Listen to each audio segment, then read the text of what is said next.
Diamond P Sports presents from the National Hot Rod Association Championship Drag Racing, the Silver Anniversary Winternationals. Speeds in excess of 260 miles an hour, covering the quarter mile in less than 6 seconds. Drag racing from the NHRA. The snow-capped San Gabriel Mountains surrounding the Los Angeles Basin, one of the major outdoor recreation areas in Southern California. Located at the foot of the mountains are the communities of Claremont, Pomona, and Laverne. 10 colleges and universities are located in the trio of foothill communities. One of the oldest, Laverne College, founded in 1891. Today, over 2,000 students on campus pursue Laverne College's highly regarded liberal arts curriculum. Adjacent to Laverne is the Los Angeles County Fairgrounds, home of Pomona Raceway. Since 1953, this track has played a vital and important role in the growth of the sport of drag racing in the United States. And today, Pomona Raceway hosts the 25th annual running of the NHRA Winternationals. Just how important is this season-opening NHRA event? Well, take a look at the jammed grandstands, the overflow crowd that has come in spite of unseasonably cold weather here in Pomona, California. Hello, everybody. I'm Dave McClelland, and the principal reason this sport has such a rich and varied tradition is the racers' never-ending quest for a lower elapsed time and more speed down this historic quarter mile. For a look at a quarter century of drag racing, here's Steve Evans. Dave, the centerpiece of this Silver Anniversary Winternational celebration has got to be this collection of restored drag racing legends. Who could ever forget Art Chrisman's famous Hustler car, one of the first machines to ever top 180 miles an hour. And in fact, it was this car that West Coast fans said Don Garlits couldn't beat when Big Daddy first came west in 1959. Actually, Art Chrisman's first dragster was this machine. It dates back to the 30s, was even a streetcar during World War II, and it's kind of a hodgepodge of technology, a little hot rod, a little dirt track, and even some Likester involved in this machine. Over there, that was the first dragster that was commercially available. You could buy it in kit form and build it yourself. It was driven to the top eliminator title here at the 1963 Winternationals by Jim Nelson, the famous Dragmaster Dart. One of my favorite cars of the early 60s, and it owned every track record in Northern California, was the Champion Speed Shop Special owned by Jim McLennan. But predating the funny cars for tire smoke and wheel standing excitement were the blown gassers, supercharged Chrysler engines in Willys coupes such as this one, names like Big John Masmanian, Ohio George Montgomery, and to West Coast fans, this was the king, Stone, Woods, and Cook. When it comes to Winternationals memories, the man I mentioned earlier, Don Garlits, has some of the fondest. Going back to the first one for me would be the 63 Winternationals. It was the first introduction of Top Fuel back into NHRA drag racing after many years of an all-gas program. Then 1971, I introduced my rear engine car here and won. And then in 1975, I won this race, and it was really very close racing. And it wasn't a real good car, and that was the points that I needed that won the World Championship that year. Was it possibly last year when you came here and the crowd reaction was so tremendous? Did that have anything to do with you coming back full-time? That's very true. It was, you know, everybody had told me, the competitors, says they've forgotten you, they don't need you anymore. And you know, you hear that long enough, you get to believing it. And when I came out here to race that race, I was so overwhelmed with the crowd reaction, I felt that I had to get back into NHRA drag racing. That's Big Daddy Don Garlits, a race driver at the peak of his career at the age of 53. But Don Garlits and his efforts in Top Fuel Eliminator is not the only story here at the 25th annual running of the NHRA Winternationals. 5 days ago, Bob Glidden made a prediction. He said he would drive his Ford Thunderbird to an elapsed time of 7.54 seconds sometime during the Winternationals. The five-time event champion came to the starting line in the first round of Pro Stock Eliminator, facing the Mercury Topaz of Roy Hill. Glidden automatically won the race as Hill left the starting line too soon, drawing the foul start. In taking the win, Glidden backed up his prediction, shattering both ends of the record at 7.53 seconds elapsed time at over 186 miles an hour. In a surprise announcement, three-time world champion Raymond Beadle declared his retirement from driving. His new driver, John Lombardo, rewarded Beadle with a new record. Steve talked to Beadle. The pressures of business, is that why you've retired? Yeah, that's primarily it. You know, I have the Grand National team and then a sprint car team with Sammy Swindell, and I haven't been that involved with my other racing, and I want to be, and I'm getting more and more involved with my other businesses. Thanks for all the thrills over the years, Raymond. There's been many of them. Thank you, Steve. Glad you're part of them. It's been our pleasure, Raymond. Record-shattering performances, an overflow crowd, everyone is awaiting today's great racing action. The 1985 Winternationals are being brought to you by Goodyear. Goodyear tires and Goodyear service for more good years in your car. And by Budweiser. For all you do, this Bud's for you. And by Motorcraft. Quality parts for all makes of cars and trucks. Motorcraft exceeds the need. The premier West Coast drag racing event, the 25th annual NHRA Winternationals, about to unfold.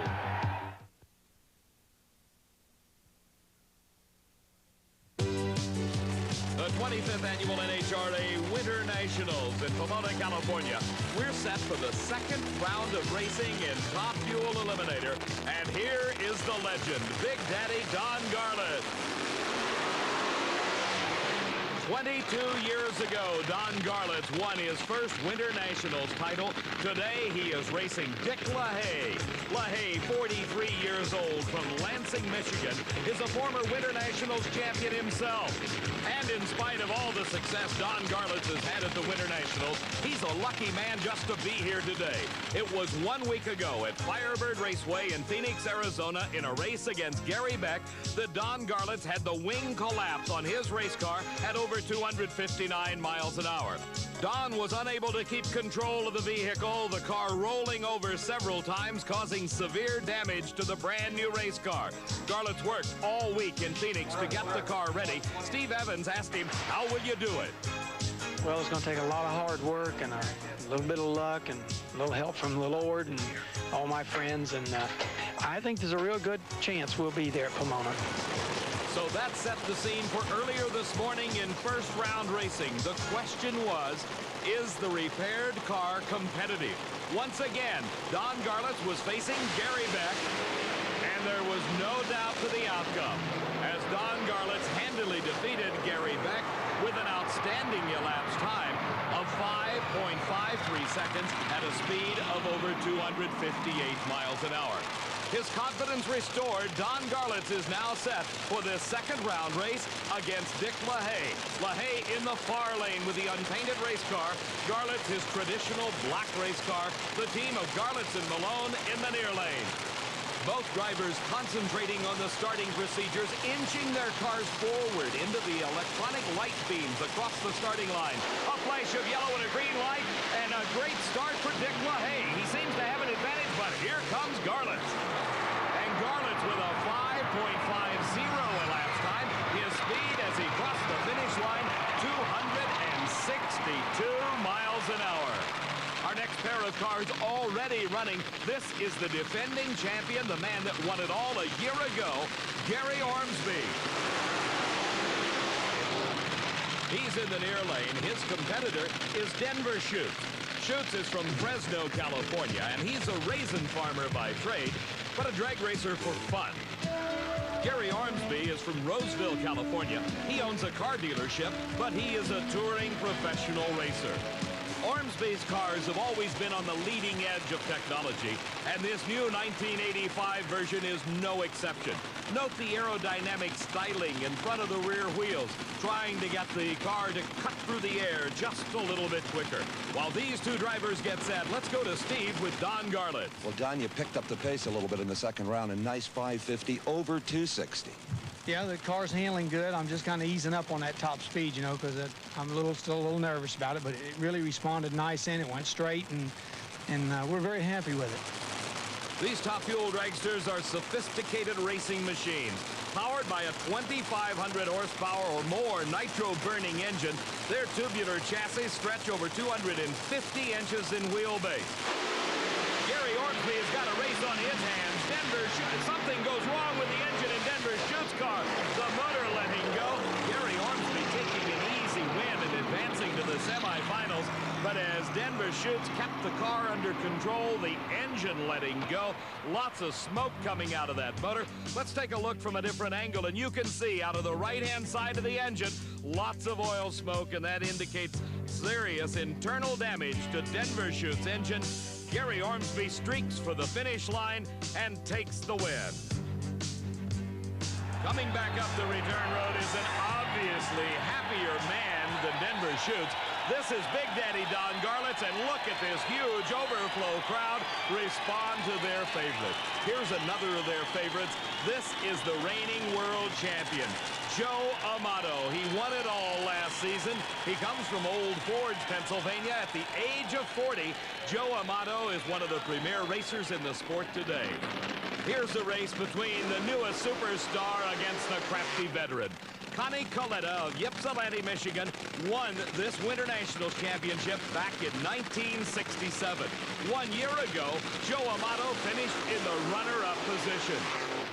Last season, Amato stunned the drag racing world as his Tim Richards prepared dragster was the first car ever over 260 miles an hour. For Connie Coletta, it's been an outstanding career that includes 3 national event championships. 1984 was the year that Joe Amato absolutely dominated Top Fuel racing. He debuted a new car last season that he said contained 10 innovations, some of which included aerodynamic devices, others some mechanical tricks within the engine placement and within the tubular chassis itself. But the one dominant feature of Joe Amato's car last season and this year too was the tall wing on the back of the race car. These wings have now been adopted by every successful Top Fuel racer in the business, including this man, Connie Coletta.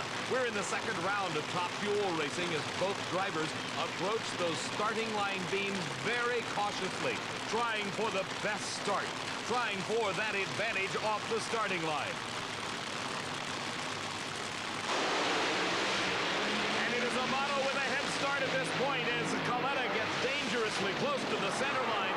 Amato, 5.49 seconds, and look at the speed, the fastest ever, 264 miles an hour plus for Joe Amato. Earlier, we saw Gary Beck lose to Don Garlits in the first round of racing. Here's the boss, the man that put together that all-star racing team, Larry Minor, and his competition, Bill Mullins. Minor is the #1 qualifier, stunning everyone with a 5.43 second elapsed time. Minor, an off-road racer as well as one of the best in drag racing. For Bill Mullins, he was a surprise with a 263-mile-an-hour charge in a car owned by John Kerry. Let's go to Steve Evans, who's had a chance to catch up with Joe Amato. Well, Joe Amato just stuns everyone with low elapsed time of the day at 5:49, Joe.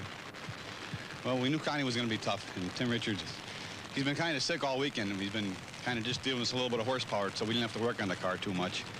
And we knew Connie was going to be right there, so we stepped on it a little bit. Hopefully, everything will be good. We're going to have to run Garlits next round. That's going to be a real race, so I hope there's some more left in the horsepower department, and we're going to have to really, you know, try and do a good job driving, and maybe we can put him away.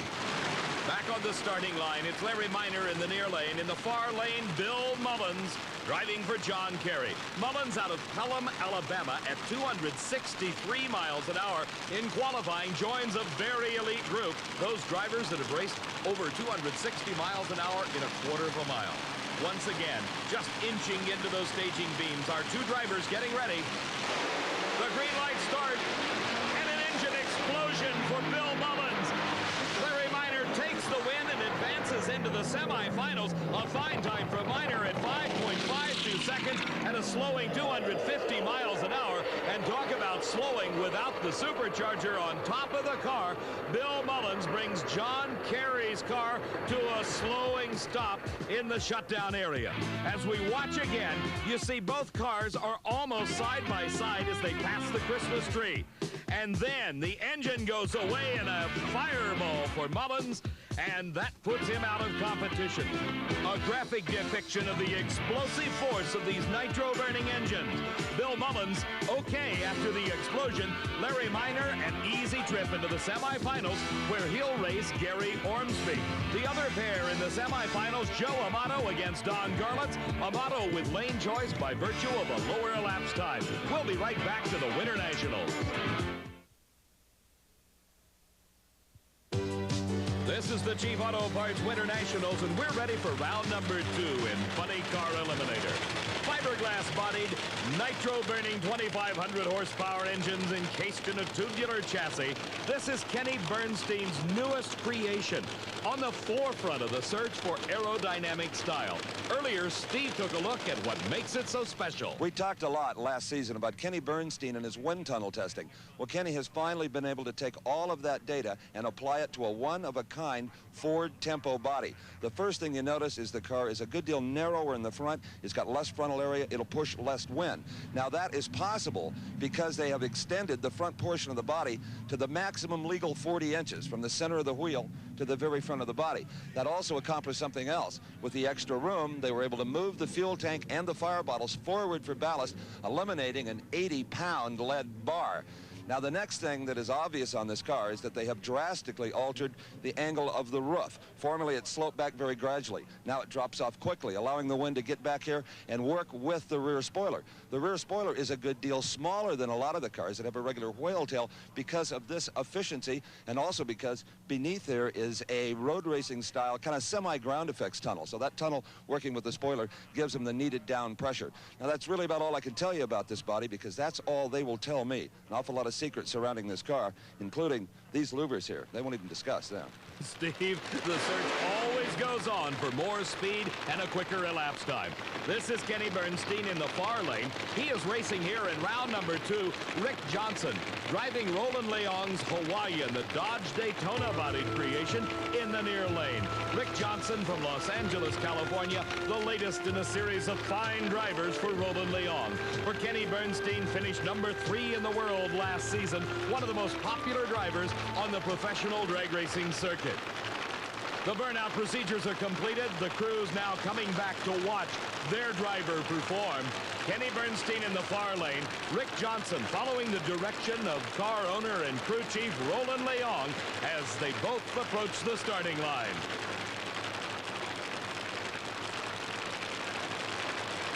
Very patient, and then the flash of green, and a great race.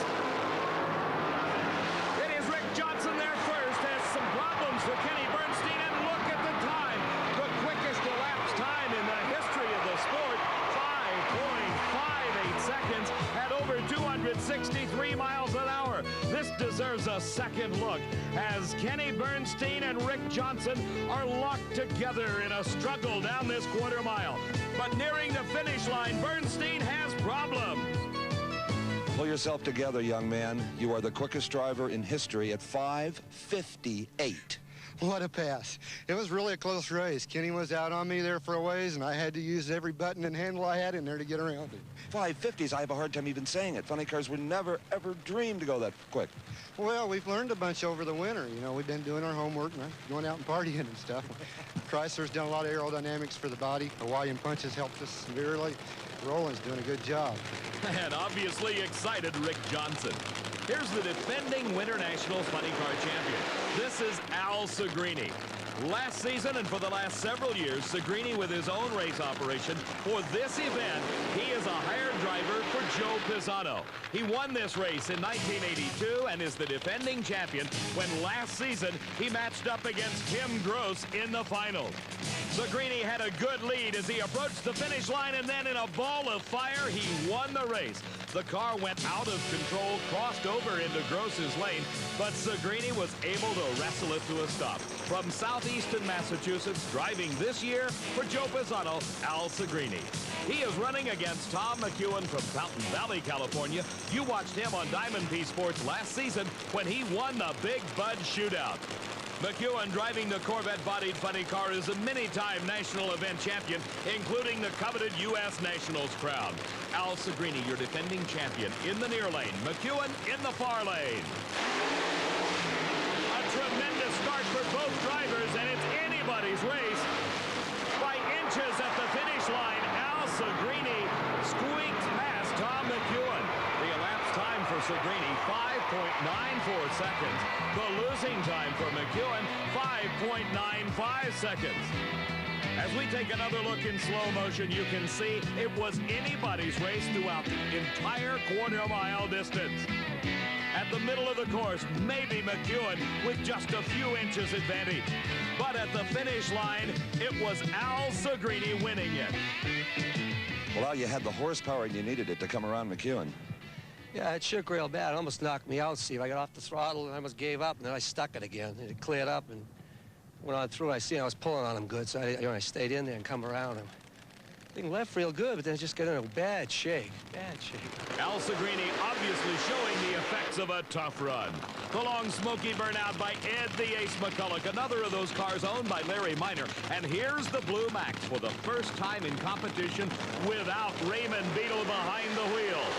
Citing the pressures of business, Raymond Beadle retiring from driving and putting a North Hollywood businessman behind the wheel of the Blue Max, little John Lombardo, who calls Valencia, California home. Racing against Ed the Ace McCulloch, driving for Larry Minor. Sanger, California is home base for McCulloch. After a tremendously successful funny car career in the early 1970s, McCulloch went into a state of retirement until he was lured back behind the driver's seat by his boss, Larry Minor. That's McCulloch in the far lane. In the near lane, the new driver for the Blue Max. This is John Lombardo.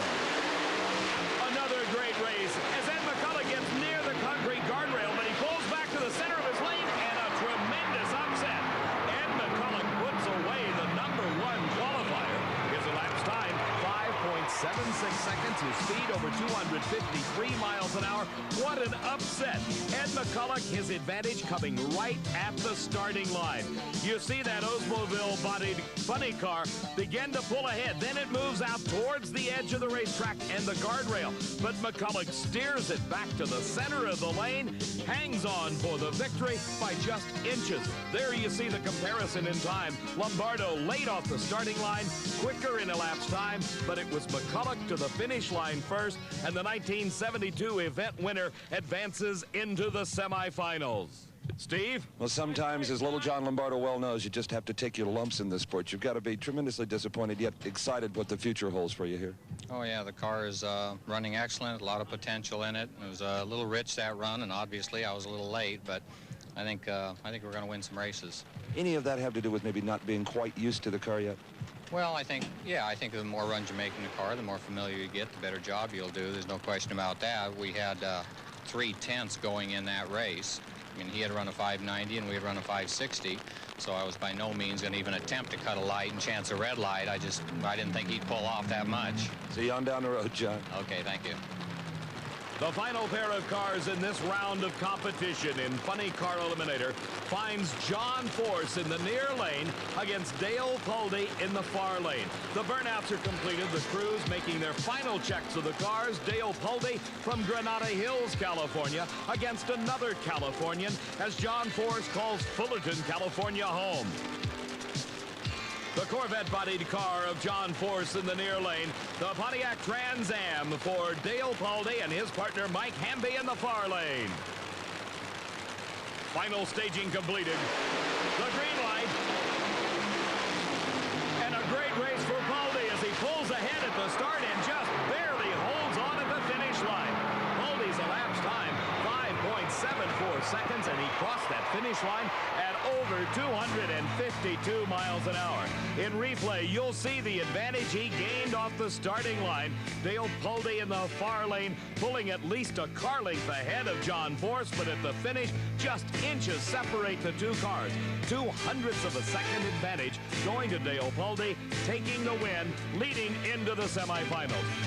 Those semifinal matchups will find Dale Pulde racing against Ed McCulloch with Pulde having lane choice, and Al Segrini goes against the quickest funny car ever, Rick Johnson, as we return to the Winter Nationals.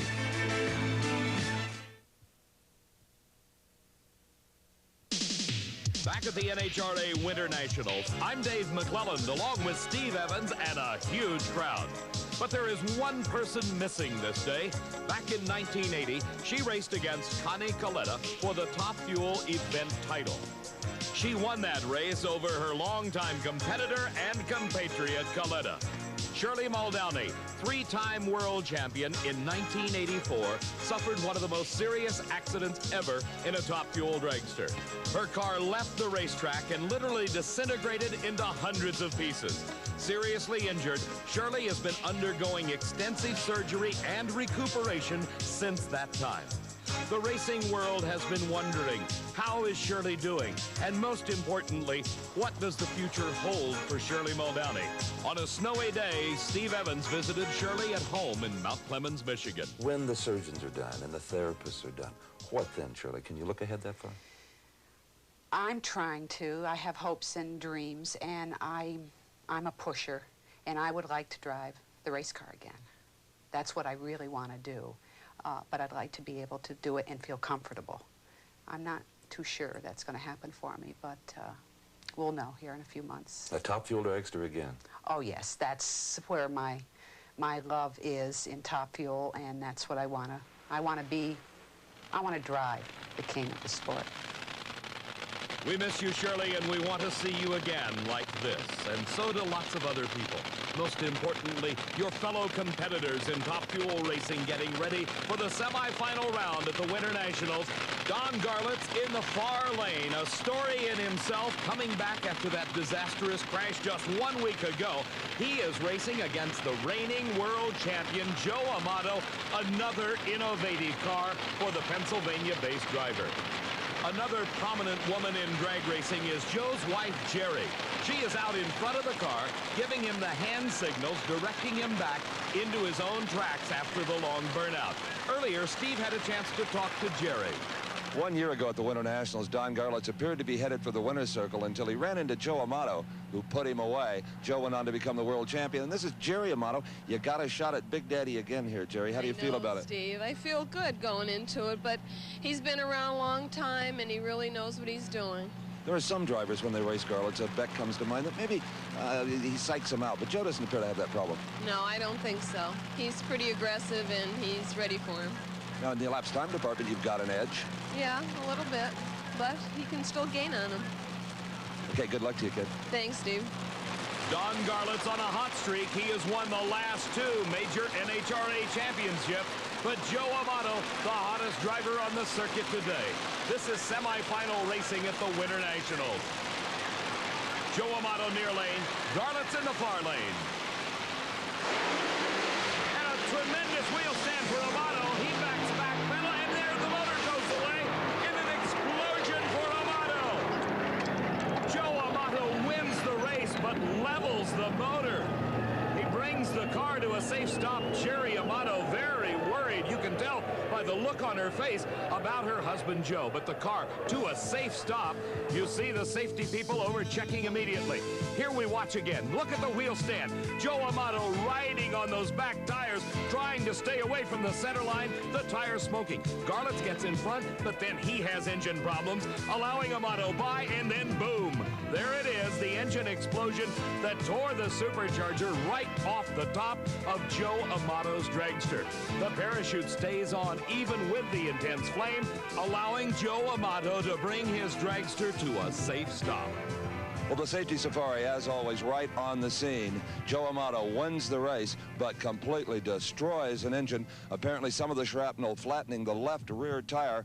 Joe, still with his helmet on here, staring where the supercharger used to be. Now, there are very strong restraint straps required to hopefully keep those superchargers near the engine, but apparently this one was just so violent that the straps, as strong as they are, could not handle it. So this is one of the few superchargers we've seen get away from the automobile with the restraints in place. Joe, that was just a violent one. Yeah, it was violent, Steve. You know, we won the race, so that's the main thing. We got another motor, and hopefully we'll get back in and win this whole thing. Boy, that's an expensive explosion. We're looking at $5 or $6 grand minimum there. Yeah, more like 10 probably, but you know, that's racing. You know, you have to be willing to take the good with the bad. I'm glad we won the race. You could have lost the race and blew the motor up too, and that'd be a lot worse. A philosophical Joe Amato, but he's in the final. This is the man that beat him 1 year ago. Gary Ormsby, the defending Winternationals champion. Gary has brought a brand new car to this 1985 season opener. It is filled with innovative devices, primarily in the aerodynamic field. Earlier we took a look at them. Steve's had a chance to look at them close up. We've talked a lot about funny car aerodynamics. Well, the Top Fuel dragster drivers are thinking seriously about it, too. Witness Gary Ormsby's car. Now, this piece of hand-formed sheet metal, there's one on either side, attaches to the chassis and hopefully will force air around instead of over the rear tires, getting those rear tires a little more streamlined. Other factors included in Ormsby's car, it's the longest Top Fuel dragster I've ever seen at 265 inches. Now, he says it's got built-in traction because at that length, it'll flex and put more weight on the rear wheels through weight transfer. Also, because Gary's only 5'8", they've been able to lower the cage on the car a full 2 inches, get it a little more streamlined. They've raised the cowl in front of Gary. They ran wind tunnel tests on a model of this car and could tell by the smoke they put over it that by raising the cowl, then that air goes directly into the blower scoop. So Gary Ormsby may well be on the right track. Trying to stop Gary Ormsby in this semifinal round is the #1 qualifier, Larry Minor. He's in the near lane, Ormsby in the far lane.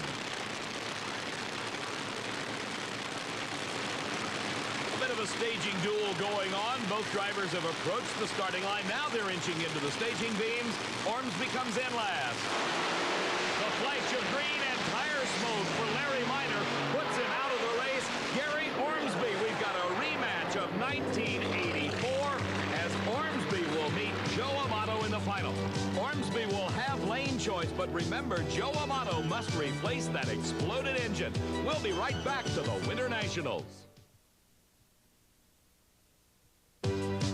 The Chief Auto Parts Winternationals in Pomona, California. There's lots of action going on right now, most of it back in the pit area around Joe Amato's car. There's lots of money hanging at the end of that chain as a brand new engine is being lowered between the frame rails of that Top Fuel dragster.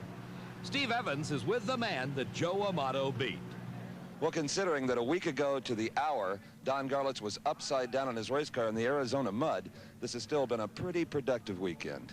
Yes, it has, Steve. We're just really happy to be here, and we had a little problem there against Joe and broke a blower drive, but the car ran good today, and we're real tickled with it, and we're going to put a back half on it before Gainesville, and it'll barely be up to par then. You know, I thought you might have been beating coasting there for a minute. I was coasting a long ways, and he must have saw that I had shut off. Boy, he stepped on that thing, and it nearly turned me around right there in the traps when he come by me.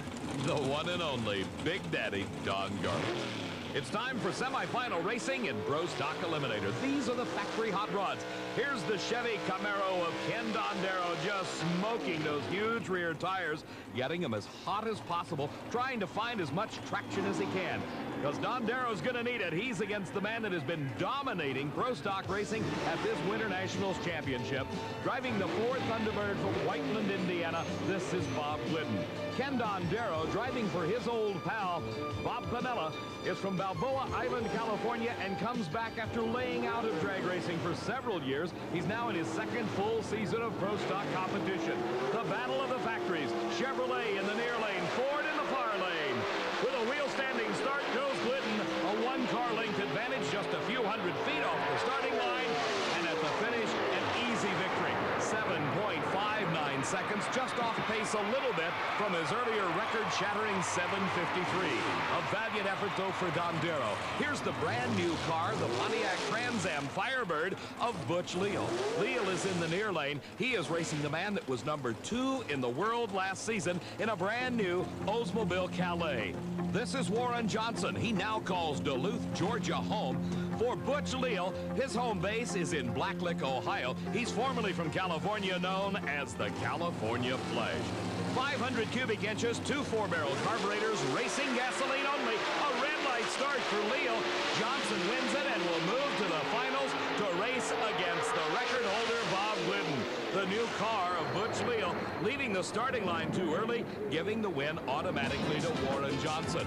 Let's take a look at just what a red light or a foul start means. In the white car, Butch Leal leaves that starting line just a hair too soon before the green light comes on, giving the win automatically to Warren Johnson, putting him in the Pro Stock finals against this man, the man to beat, Bob Glidden in that flying Ford Thunderbird.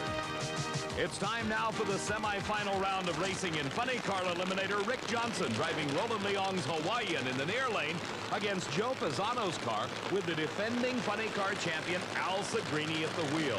Joe Pisano, you see him right in front of the brilliant black machine, very stoically watching as Al Segrini approaches the starting line. Developing a new race engine. He calls it the JP1. That's what's powering Pisano's car.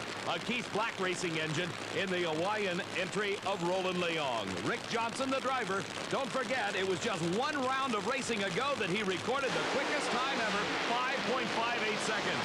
But this time, he's got his hands full. Al Segrini across the finish line. Johnson falling off pace. And for the second year in a row, Al Segrini moves into the funny car finals at the Winternationals. His time, 5.79 seconds, and back on the starting line with a long, smoky burnout. Ed the Ace McCulloch driving for Larry Minor. In the far lane, now just doing his burnout, is Dale Paulding. That's a Pontiac Trans Am body. Paulding and his partner, Mike Hamby, racing out of the home base of Granada Hills, California, located out there in the San Fernando Valley. Let's join Steve Evans with the defending champion, Al Segrini. For the second year in a row, Al Segrini goes into the Winternationals final. In Joe Pisano's car, you had to be a little worried racing the quickest car in the world. Oh, yeah, but I've never seen anybody win a race down that other end. You got to get to these lights first to win. And, boy, Joe's prepared a great car. He's got a brand-new engine in the car, the JP1. I'm really tickled with it, and I'd really like to get him an Oscar. He's never been on the National Event Winner's Circle. He's really been down. He's had a couple open heart surgery, and I really want to get him an Oscar for that man. Well, I think we can do it here.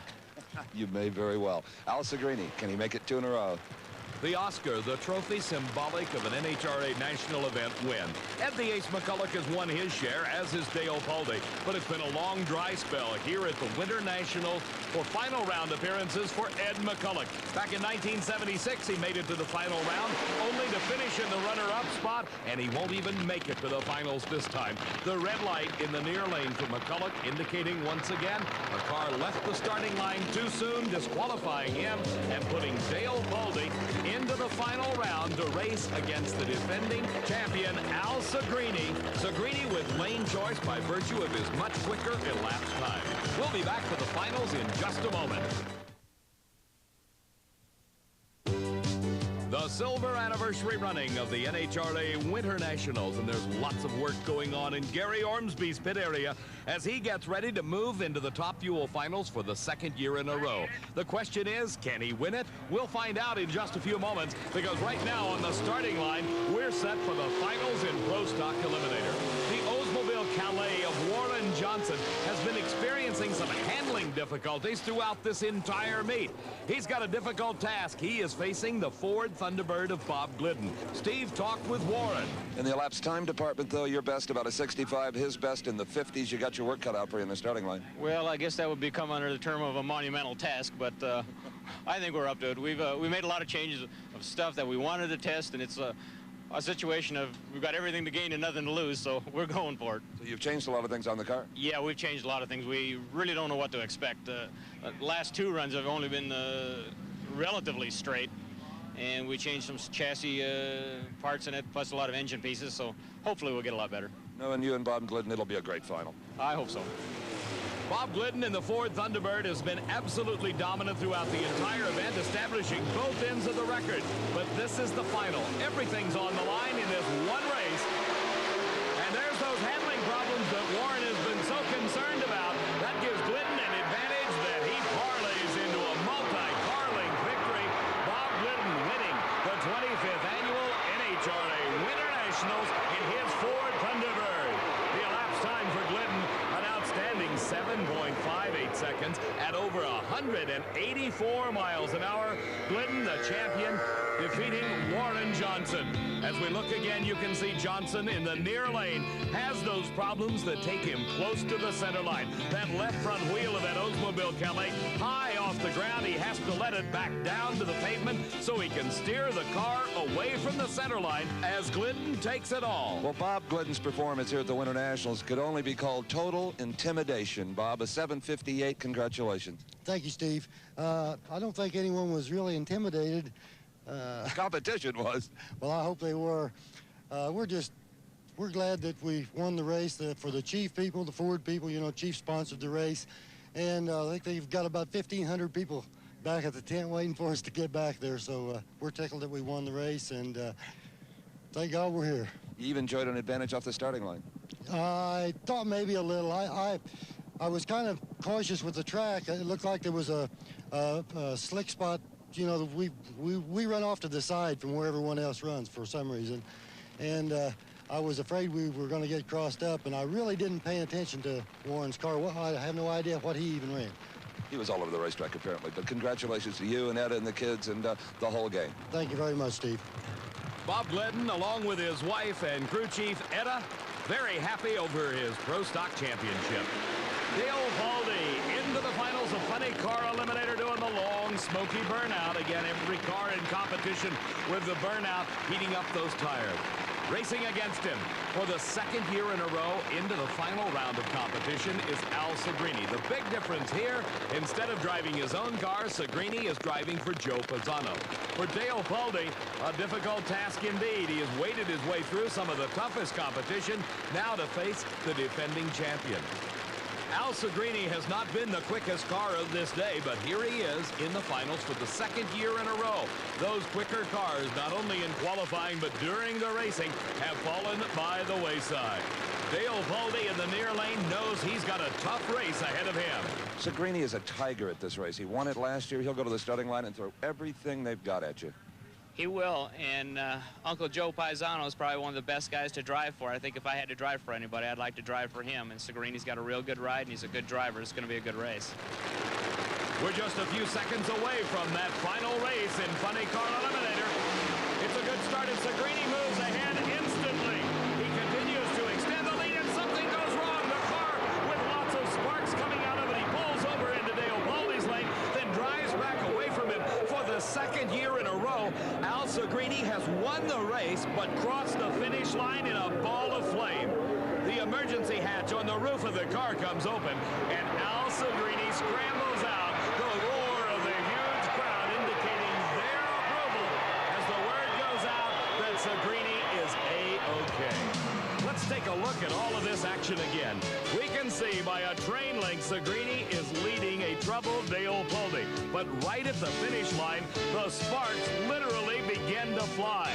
Looking like a 4th of July sparkler, Al Segrini, driving Joe Pisano's car, begins to shed lots of spark. Inside that cockpit sits Al Segrini. From a ground level shot, you can see as the flames and sparks fill up the cockpit. Segrini with a presence of mind to pull the chutes to stop the car. So for the second year in a row, a flaming final round victory, Al Segrini. Well, it's getting crazy, isn't it, huh? Same as last year, repeat. You know, we had problems just before we pushed out with the clutch, and I said to Joe, something wrong in the bell housing.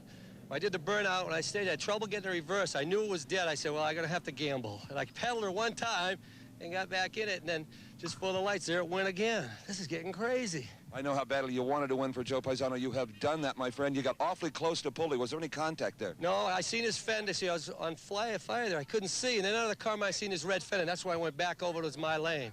All right, let's clear this area. We got more cars coming down. Congratulations again. Thanks, Steven. Al Segrini is a repeat champion. Can this man, Gary Ormsby, do it? We'll find out in just a moment. The final race of the 25th annual NHRA Winternationals. The big question is, can this man make it 2 years in a row? The defending champion, Gary Ormsby, 1 year ago defeated this man. The reigning world champion, Joe Amato, in the Top Fuel final at the Winternationals. Amato indicates, I'm ready. Are you? Joe Amato in the near lane. Gary Ormsby, his brand new aerodynamically refined car in the far lane.